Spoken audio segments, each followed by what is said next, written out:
एक ऐसी गलती जो हर वाहन मालिक अपनी गाड़ी को बेचते समय करता है, वो गलती ये है कि वो अपनी गाड़ी को ट्रांसफ़र नहीं करवाता। पुराना वाहन बेचने पर ख़रीदने वाला ट्रांसफ़र नहीं करवाए तब मालिक पर क्या नुकसान हो सकते हैं, इसके बारे में आज हम बताने वाले हैं। नमस्कार, मैं एडवोकेट दीपक पटेल। आपको कोई भी जानकारी चाहिए, लीगल जानकारी चाहिए तो आप हमसे कांटेक्ट कर सकते हैं। नंबर लिखा हुआ है, आप कॉल कर सकते हैं हमें। तो वीडियो को शुरू करने से पहले, जानकारी देने से पहले मैं आपसे निवेदन है कि वीडियो को लाइक, शेयर और सब्सक्राइब जरूर कर लें। वाहन व्यक्ति की संपत्ति है। कई मौक़ों पर वाहन खरीदने और बेचने पड़ते हैं। वाहन से संबंधित सभी लेखा जोखा सरकार द्वारा क्षेत्रीय परिवहन कार्यालय, इट मीन्स RTO, आप जानते होंगे RTO को, कार्यालय जहां होता है वहीं पे गाड़ी से संबंधित जितने भी लेखा जोखा होते हैं सब वहीं पर होते हैं। किसी भी वाहन को बेचने पर उसके मालिक द्वारा खरीदने वाले व्यक्ति के नाम पर ट्रांसफ़र करवाया जाता है। ऐसे ट्रांसफ़र पर सरकार को ड्यूटी भी प्राप्त होती है, क्योंकि सरकार को इससे राजस्व प्राप्त होता है। जो भी राजस्व सरकार को प्राप्त होता है, आजकल केवल स्टाम्प के माध्यम से वाहन बेचे जाने का भी चलन बढ़ रहा है। तो ध्यान रहे इस बात को कि स्टाम्प के माध्यम से आपको वाहन कभी नहीं बेचना है, नहीं तो बहुत बुरी समस्याओं में फंस सकते हैं, जो बहुत ही गैर कानूनी है। कई वाहन ऐसे हैं जो बगैर ट्रांसफ़र के ही कई लोगों को बिक चुके हैं। सिर्फ स्टाम्प की खरीद बिक्री की लेख पढ़ से वाहन लेख पढ़ कर लेते हैं और वाहन एक दूसरे को सौंप दिए जाते हैं। इसमें सरकार को राजस्व का तो नुकसान है ही, साथ ही जिस व्यक्ति के नाम पर वाहन रजिस्टर्ड है उसको भी खतरा है। क्या खतरे हैं मैं आपको बता दूं कि मूल मालिक को क्या नुकसान है। किसी भी पुराने वाहन को जिस डेट को बेचा जाता है उससे 14 दिन के भीतर खरीदने वाले व्यक्ति को उस वाहन को अपने नाम पर दर्ज करवाना होता है। यह प्रावधान मोटर व्हीकल एक्ट 1988 की धारा 50 के अंतर्गत दिए गए हैं। अगर खरीदने बेचने की स्टेट अलग है, राज्य अलग है, तो ऐसी अवधि 45 दिन के अंदर फिर आपको करवाना है। इसे वाहन के स्वामित्व का ट्रांसफ़र कहा जाता है।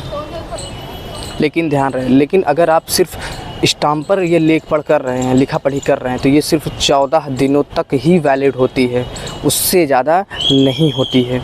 कोई भी क्रिमिनल और सिविल जिम्मेदारी मालिक पर ही। अगर उस गाड़ी से कोई भी एक्सीडेंट हुआ, कोई उस एक्सीडेंट में कोई मर गया, तो उसका मूल जिम्मेदार वाहन का सर्टिफाइड ओनर होगा, ना कि गाड़ी चलाने वाला होगा।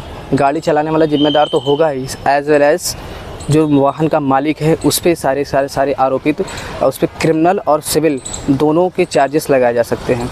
यदि बेचा गया वाहन खरीदने वाले के ट्रांसफ़र नहीं करवाया जाता है तब वह वाहन उससे पहले मालिक के नाम पर ही दर्ज होता है। ये तो अंडरस्टूड है। किसी भी वाहन से अनेक तरह के अपराध संभव हैं। ऐसी सूरत में अपराधों में वाहन का मूल मालिक भी आरोपी बनाया जा सकता है। मालिक केवल स्टाम्प की लेखा पढ़ी से आधार पर यह नहीं कह सकता कि वाहन उसके द्वारा बेचा जा चुका है। जिस व्यक्ति के पास वाहन का स्वामित्व है उसके पास ही वाहन का कब्जा भी होना चाहिए, यही लॉ है।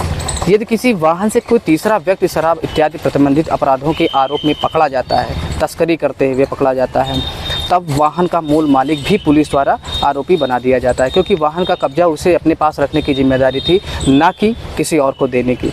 उसके नाम पर दर्ज वाहन किसी भी अपराधी के पास जाता है, वह उससे अपराध कारित कर देता है, तब मूल मालिक पर भी प्रश्न चिन्ह खड़ा होता है। सड़क हादसा होने पर जिम्मेदारी मालिक पर। आजकल सड़क हादसे आम बात हो गई है, पता ही है। किसी भी थाना क्षेत्र के अंतर्गत अनेक सड़क हादसे रोज़ होते रहते हैं। इस तरह से बेचे गए, ट्रांसफ़र नहीं करवाए गए वाहन से यदि कोई सड़क हादसा हो जाता है तब हादसे की गंभीरता के अनुरूप अपराध दर्ज की जाती है। अक्सर ये धारा IPC की 279, 279, 337, 338, 304A है, जहां मामूली चोट को लेकर मृत्यु होने तक की धाराएं हैं। ऐसे हादसों के बाद 2 तरह के प्रकरण बनते हैं। एक प्रकरण तो आपराधिक प्रकरण चलता है जो ड्राइवर पर चलाया जाता है। कभी कभी ऐसे प्रकरण परिस्थितियों को देखकर मालिक पर भी बना दिए जाते हैं। इसलिए मैंने ऊपर की वीडियो मैंने कहा कि क्रिमिनल और सिविल दोनों प्रकार के अपराध इस पर मुकदमे चलाए जा सकते हैं। इन अपराधों में सज़ा का भी प्रावधान है, जो जुर्मानों से लेकर 2 साल तक की सज़ा का भी कारावास है। इसमें दूसरा प्रकरण सिविल प्रकरण बनता है, जो मोटर व्हीकल एक्ट की धारा 166 के अंतर्गत मुआवजे हेतु पीड़ित या पीड़ित के वारिसों द्वारा लगाया जाता है। ऐसा मुआवजा क्षति के आधार पर लगाया जाता है। पीड़ित व्यक्ति की आय को देखकर उससे होने वाली नुकसानी के आधार पर तय होता है। मान लो पीड़ित व्यक्ति के 2, 3, 4 बेटियां हैं, उसके घर में कोई कमाने वाला नहीं है, वही सिर्फ एक व्यक्ति था, एक्सीडेंट में मर गया वो, तो ये जो पैसा तय होगा ना जुर्माने की, वो उसके बच्चों के भविष्य को देखते हुए भी करेगा, क्योंकि घर में कमाने वाला सिर्फ एक ही व्यक्ति है, तो उसके आधार पर ही तय किया जाए। हो सकता है 20 से 25 लाख रुपए तक की उसको देना पड़ जाए उसमें। लेकिन कुछ बाइक्स के थर्ड पार्टी इंश्योरेंस होता है, तो इस हेतु वाहन का थर्ड पार्टी बीमा होता है, जिस भी गाड़ी का थर्ड पार्टी बीमा होता है, ऐसे नुकसानी की क्षतिपूर्ति जो भी कंपनसेशन है बीमा कंपनी द्वारा की जाती है। लेकिन यदि वाहन का बीमा नहीं है तब क्षतिपूर्ति की जिम्मेदारी मालिक पर भी डाली जा सकती है और पीड़ित व्यक्ति को होने वाली नुकसानी मालिक से दिलवाई जाएगी। आजकल सड़क हादसे में मरने वालों को लोग आश्रित परिजनों के आय के अनुसार अधिक से अधिक मुआवजा राशि दिलवाई जा रही है। तो आप सावधान हो जाइए, पैसे बहुत जाने वाले अगर ऐसा अब हो रहा है तो। कोई भी अगर ऐसी कोई घटना हो गई तो मृत्यु हो गई तो उससे और भी ज़्यादा मुआवजा देना पड़ जाएगा। अगर वाहन को ख़रीदने वाला ट्रांसफ़र ना करवाए तब मालिक क्या कर सकता है? तो यदि ऐसा वाहन खरीदने वाला व्यक्ति ट्रांसफ़र नहीं करवाए तो मूल मालिक की यह जिम्मेदारी है कि उसे ट्रांसफ़र करवाने हेतु सूचना पत्र एक प्रेषित कर दें, एक नोटिस भेज दें। ऐसे सूचना पत्र को रजिस्टर्ड डाक से भेजिए ताकि आपको उसकी रिसीविंग मिल सके। और वाहन खरीदने वाले व्यक्ति को तत्काल वाहन अपने नाम पर ट्रांसफ़र करवाने की चेतावनी देनी चाहिए। साथ ही वाहन का कब्जा भी मांगना चाहिए। फिर भी यदि वह व्यक्ति वाहन अपने नाम पर ट्रांसफ़र नहीं करवाए तो एक आवेदन आरटीओ कार्यालय के समक्ष करना चाहिए। उन्हें वाहन का रजिस्ट्रेशन निरस्त करने हेतु आवेदन करना चाहिए।